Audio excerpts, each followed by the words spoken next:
কারণ এই জেলায় আপনি যাকে চিনবেন, যত কিছু চিনবেন আমি তা চিনব। আপনি যে তথ্যগুলো তুলে ধরতে পারবেন আমি তা পারবো না। আমার কাজ বাস্তবায়ন করার জন্য আপনারাই সহযোগিতা করতে পারেন।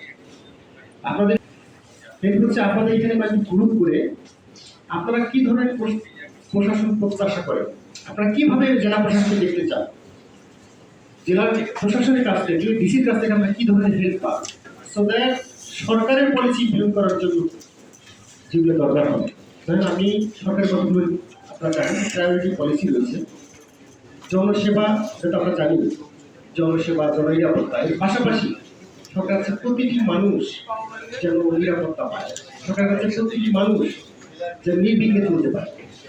আপনারা জানেন যে 5ই অগস্ট আমরা একটা ঘটনার অবস্থা থেকে উঠে আসছি, এখন আমাদের হচ্ছে কাজ করা শুরু, সেটি আমাদের দেশ গঠনের জন্য অন্যতম শুরু, সেই সুযোগটাকে আমরা পরবর্তী প্রজন্মের জন্য কাজে লাগাতে চাই।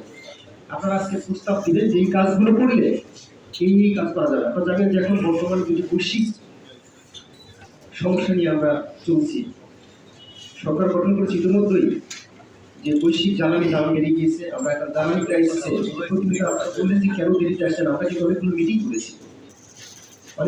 করেছি জ্বালানিকে যাতে সবসময় ইকুইটেবল ডিস্ট্রিবিউট করা যায়, অনেকগুলো জেলাতে মন্ত্রণালয়ের সাথেও মিটিং ছিল।